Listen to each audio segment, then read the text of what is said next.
Melanjutkan cerita pada episode sebelumnya, di mana Arya Kamandanu melakukan tapa berata di tempat petilasan Empu Gandring. Dia bermaksud menemui jiwa Empu Gandring dan menanyakan perihal pedang naga puspa.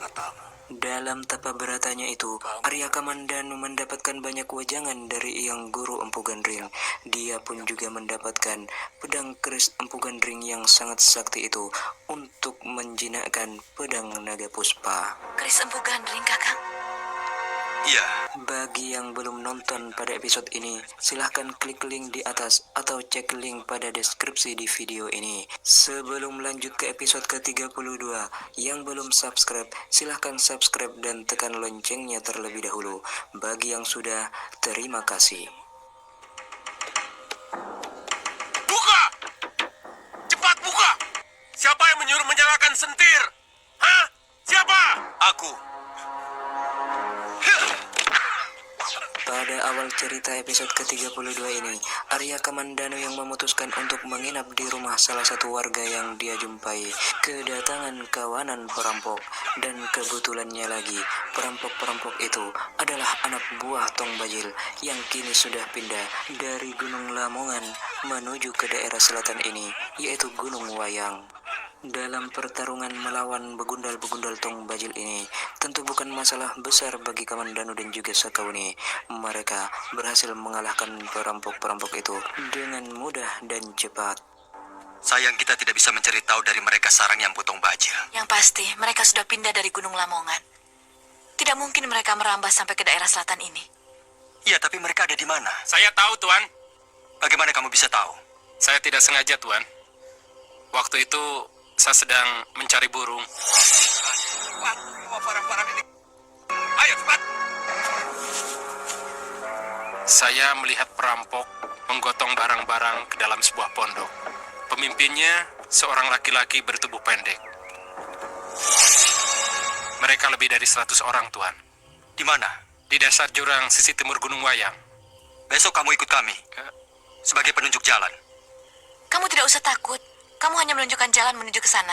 Selanjutnya, urusan kami. Kuburkan rampok-rampok itu besok pagi. Bagaimana kalau teman-temannya membalas dendam, Tuan? Besok pagi, kami akan kesarang mereka dan menumpas habis mereka. Kalian semua tidak usah takut. Seakan semesta turut andil, secara kebetulan Arya Kamandanu yang memang mencari Empu Tong Bajil dipertemukan dengan keadaan seperti ini. Kemudian keesokan harinya, Arya Kamandanu yang meminta diantarkan ke tempat gembong perampok itu langsung menuju ke lokasi. Dia seperti menendang pipiku. Anak kita pasti lelaki. Dialah nanti yang akan mewarisi seluruh kehebatan ilmu kita. Kita persiapkan dia sebagai penguasa jagat kependekaran yang ada di tanah Jawa ini. Di saat Tong Bajil dan juga Dewi Sambi membicarakan tentang masa depan anaknya, di luar anak buahnya tengah dibantai oleh Arya Kamandanu. Karena mendengar suara ribut dari luar, akhirnya Empu Tong Bajil memutuskan untuk keluar juga, dan dia menemui Arya Kamandanu yang tengah mengamuk membantai para bawahannya. Kamandanu, akulah lawanmu. Kamu masih penasaran untuk merebut kembali pedangmu, Kamandanu? Sia-sia. Pedang ini sudah menyatu denganku. Aku sudah sangat mengenal watak pedang ini. Aku bisa membuat kamu 10 kali lebih ketakutan dari pertempuran kita yang terakhir. Aku akan terus memburu milikku sampai ke neraka sekalipun. Kali ini hari naasmu, Tong Bajil.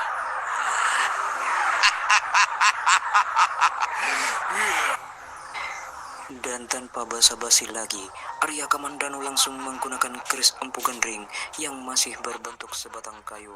Hal demikian jugalah yang diejek oleh Tong Bajil. Lalu mereka pun bertarung. Dengan berbekal jurus naga puspa yang sudah sangat sempurna dan juga keris Empu Gandring yang maha sakti yang berada di tangan Arya Kamandanu, Tentu, level Kamandanu saat ini berada jauh di atas level Tong Bajil yang tidak pernah mengupgrade atau meningkatkan kekuatannya, dan dengan mudah pedang naga puspa jatuh dari tangan Tong Bajil. Kemudian, ketika Arya Kamandanu hendak menghentikan gerakannya, seakan-akan keris Empu Gandring bergerak dengan sendirinya. Kakang, Keris Empu Gandring bergerak sendiri, terbang dan menikam jantung Tong Bajil. Selamatkan anak kita. Biar dia yang membalas kekalahan ini.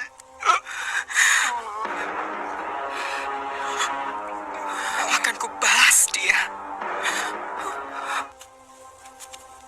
Menyerahlah Sambi. Kau akan kubawa ke Majapahit.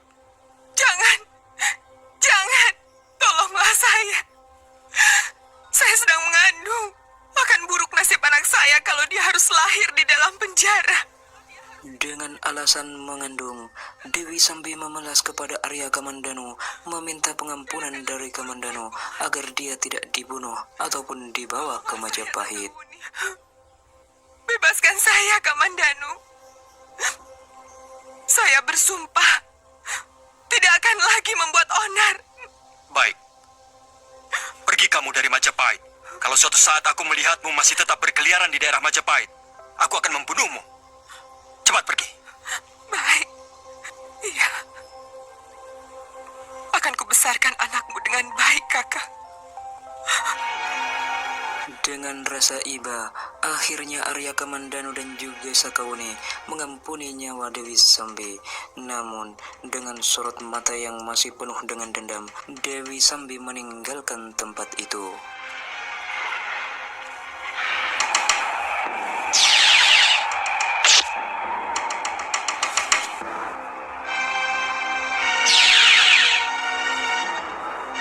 Keris itu rahib, Kakang. Sudah diambil kembali pemiliknya. Ternyata, Empu Gandring tetap tidak rela kalau keris Empu Gandring dimiliki oleh siapapun di muka bumi ini. Kemudian, Arya Kamandanu mengemasi barangnya. Dia juga mengambil pedang naga puspa yang selama ini dicuri Tong Bajil.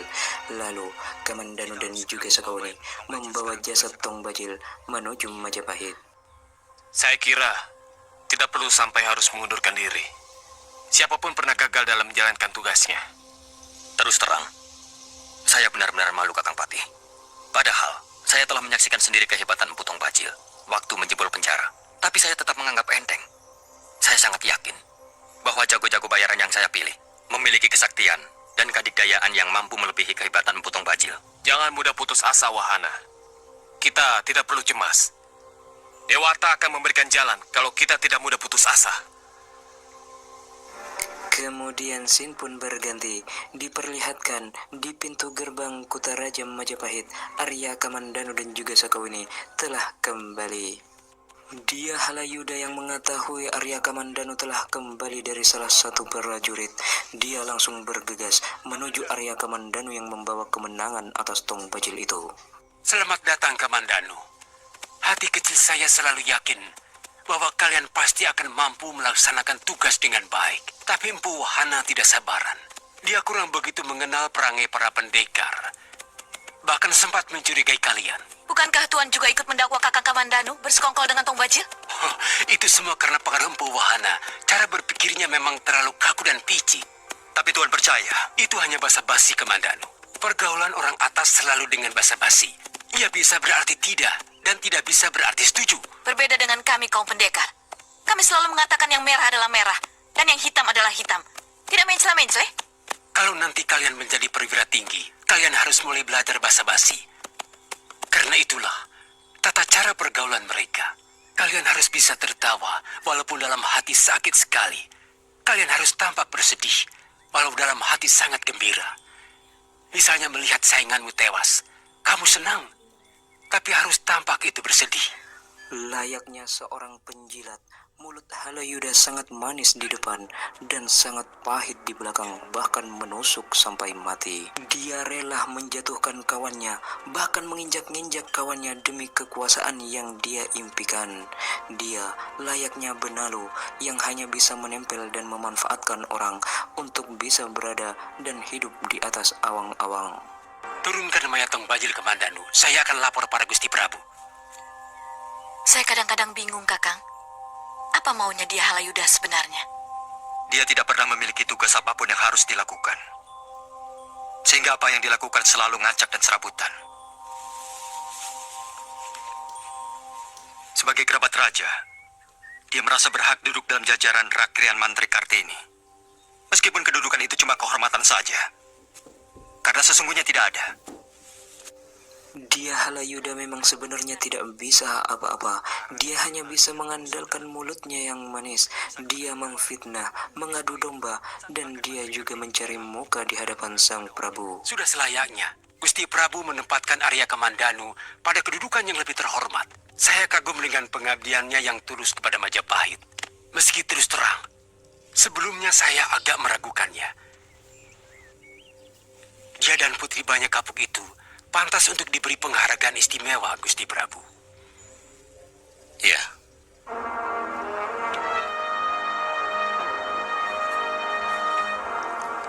Terima kasih, Kamandanu.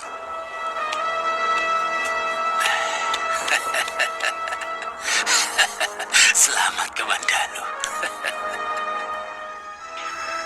Kemudian scene pun berganti. Diperlihatkan Meisin yang sedang mencari tanaman obat. Dia terdiam dan dia merenung.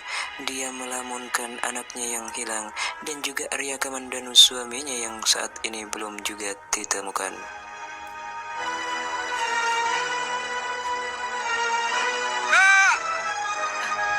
Kakak Mesin! Kakak Mei! Saat Ratanca memanggil-manggil Meisin, ada sesosok yang melintas yang Ratanca pikir itu adalah hantu. Kemudian Ratanca takut dan dia lari kelang kabut pulang menuju rumah Bapak Wong. Kemudian Meisin yang tadi sempat mendengar suara Ratanca, dia berusaha mencari sumber suara itu dan kemudian Meisin juga bertemu dengan pria aneh yang menakuti Ratanca tadi.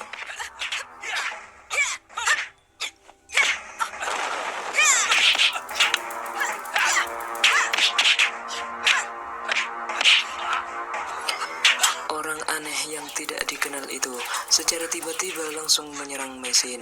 Tampaknya dia pun juga menguasai ilmu tenaga dalam dan juga kedikjayaan. Terlihat dia sedikit mampu mengimbangi Meisin, di mana yang kita tahu Meisin adalah seorang pendekar yang sangat kuat.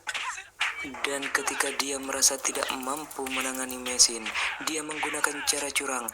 Dia melemparkan sesuatu kepada muka Meisin, dan itu membuat Meisin sedikit demi sedikit kehilangan kesadarannya. Nabung di Krom aja, bunganya hingga 8,75% per tahun. Di Cbank sekarang kamu bisa beli pulsa dan paket data dengan mudah dan instan. Kamu tinggal masuk ke akun Cbankmu, pada halaman depan pilih menu pulsa dan data. Masukkan nomor handphone, pilih pulsa atau paket data, dan pilih nominal yang kamu mau. Pastikan pulsa atau paket data yang dipilih sudah sesuai. Kesadarannya.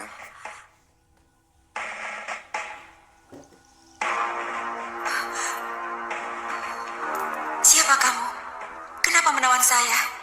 Kamu pasti mata-mata penduduk kampung untuk menangkapku. Mata-mata? Ya, kamu sengaja menungguku keluar untuk mencuri ternak, ya kan? Penduduk memang sering kehilangan kambing. Tapi saya dengar dari mereka, pencurinya hantu hutan. Saya lihat, di sini banyak pakaian prajurit Mongol. Tuan seorang prajurit? Aku yakin kamu bukan asli penduduk sini. Siapa namamu? Aku sangat mengenal jurus yang kamu mainkan. Itu kungfu, bukan silat. Juga kulitmu. Ternyata orang yang telah menawan Meisin itu adalah orang dari sisa prajurit Mongol atau Kitai Nagari yang dahulu pernah datang ke negeri Tumapan ini. Kemudian di sisi lain, Ratanca yang memberitahukan kejadian tadi kepada Bapak Wong meminta Bapak Wong untuk menyusul Nini Meisin agar dia bisa bertemu hantu yang diceritakan oleh Ratanca itu tadi. Lalu, tiba-tiba orang aneh itu langsung menyerang Tabib Wong dan mereka pun bertarung satu lawan satu. Jangan! Siapa yang mengizinkanmu keluar? Dia adalah guru saya. Saya sudah ceritakan pada Tuan. Kamu bilang gurumu seorang tabib. Dia seorang pendekar. Sabetan tasbihnya hampir memecahkan kepalaku. Dia tabib Wong Yin, guru saya, orang selatan. Dia Tuan Sin Huan. Dia seorang prajurit Tartar pengikut Panglima Kausing. Saya kira siluman yang seringkali mencuri ternak penduduk. Tanja, sini kamu.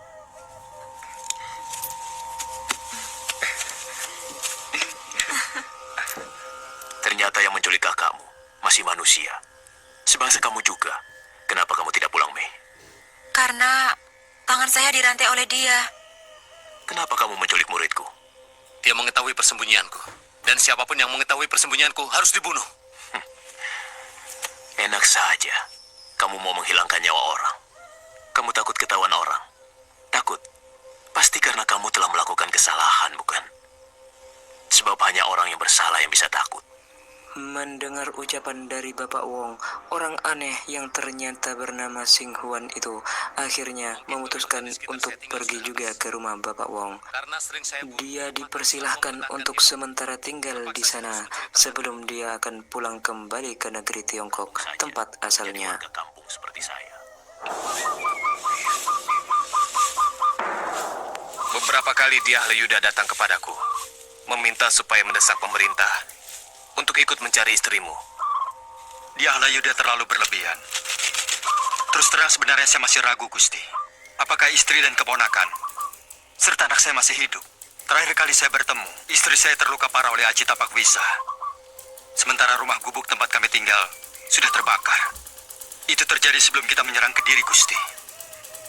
Dia Halayuda menyarankan bahwa pemerintah juga membantu Arya Kamandanu mencari mesin, keponakan dan juga anaknya. Sebelumnya, malah dia Halayuda menyarankan Arya Kamandanu mempersunting Sakawuni. Tentu, upaya ini dilakukan oleh dia Halayuda demi mendapat simpati dari Kamandanu dan juga Sang Prabu, di mana Arya Kamandanu sekarang dianggap sebagai pahlawan Majapahit. Menemukan keluargamu itu. Pengumuman atas nama Baginda Prabu, diharapkan semua warga yang berasal dari Kitai Nagari supaya berkumpul di rumah Ki Bekal. Barang siapa yang menemukan seorang wanita dari negeri Cina yang bernama Nini Mesin, harap segera dibawa ke kota Raja Trawulan. Siapapun yang menemukan dan mengantarkan Nini Mesin akan mendapat anugerah dari Sang Prabu. Atas nama Sri Prabu Kertarajasa Jayawardana, Rakrian Mantri Rihaludia Halayuda.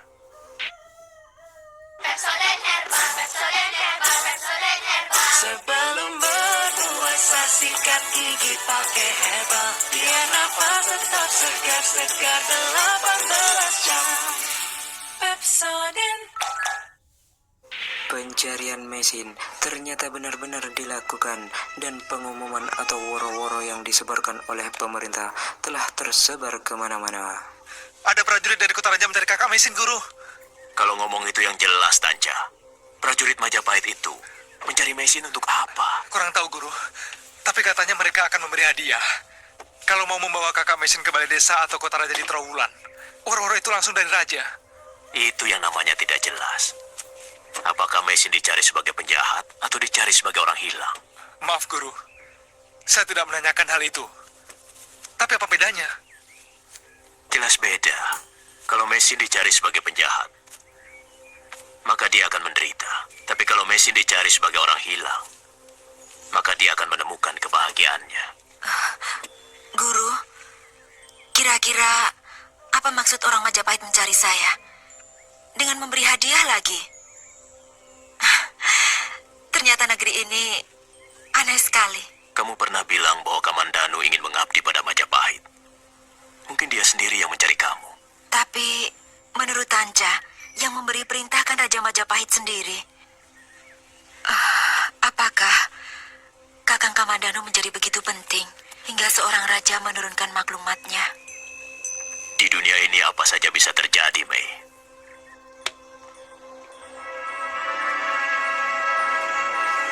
Kemudian scene pun berganti. Terlihat mulai ramai orang-orang dari Cina mendatangi kedaton Majapahit. Mereka bermaksud memenuhi maklumat Sang Prabu. Sudah hampir 2 pekan pengumuman itu diadakan sampai ke desa-desa di puncak gunung. Tapi hasilnya tidak ada. Saya anggap terlalu berlebihan. Kalau pencarian itu terus dilakukan, sungguh saya menjadi kikuk dalam keadaan seperti ini. Atau kamu sudah punya pilihan lain? Mungkin kamu mau menyunting Sakabuni? Biar nanti saya yang atur sampai upacara perkawinan kalian. Saya akan mengutarakan kepada Tuan kalau sudah mempunyai ketetapan hati.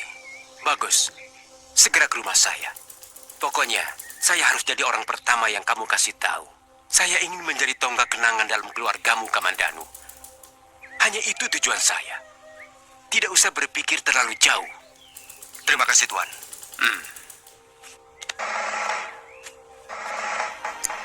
Kemudian keesokan harinya, sebagai langkah terakhir yang akan dilakukan oleh Kamandanu dalam pencarian mesin, dia dan Sakawuni akan turun tangan sendiri dalam pencarian tersebut. Dan diperlihatkan, Arya Kamandanu dan juga Sakawuni telah sampai di sebuah desa yang kebetulan juga Nini Mesin juga berada di sana. Dan yang melihat terlebih dahulu adalah Mesin. Tapi sayang, Mesin melihat Arya Kamandanu yang sedang mencoba berusaha menolong Sakawuni yang kelilipan. Kemudian, Mesin pun berpikir yang tidak-tidak. Mesin? Mesin! Mesin! Mesin! Mesin! Mesin? Maaf, Kisanak memanggil siapa? Kamu Mesin kan? Kisanak keliru, nama saya adalah Nyai Paricara. Ini suami saya, Ki Jamparing. Tapi Nyi Sanak mirip dengan istri saya, Mesin. Aneh, tapi mungkin saja. Di dunia ini banyak sekali orang yang mirip. Maaf, saya permisi dulu karena beban saya cukup berat. Ayo. Dan kesalahpahaman yang terjadi membuat Mesin memilih untuk tidak berkata yang sebenarnya. Dia memilih untuk menyamar, mengaku dirinya adalah Nyai Paricara yang bukan Mesin. Kemudian sesampainya di rumah Bapak Wong, Mesin tampak sangat sedih. Dia langsung masuk kamar tanpa mempedulikan apapun. Mei? Sudah. Tunggu di luar sebentar ya. Saya ambilkan obatnya. Terima kasih, Tabib. Sama-sama.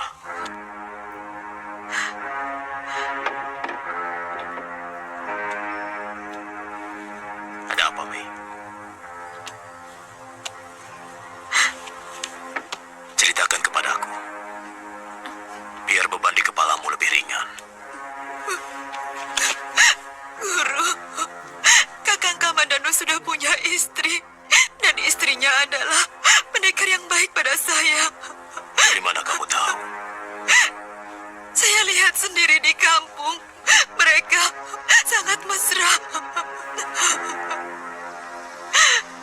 Mesin. Kata orang bijak, seperti rezeki, jodoh pun diatur oleh sang pencipta nasib. Mungkin Kamandanu bukan jodohmu. Buktinya, ketika kalian saling jatuh cinta, ada orang lain yang merusak pagar ayumu. Tidak perlu kamu sesali sesuatu yang datang dari yang menciptakan kamu. Dan bersambung, saksikan kelanjutan.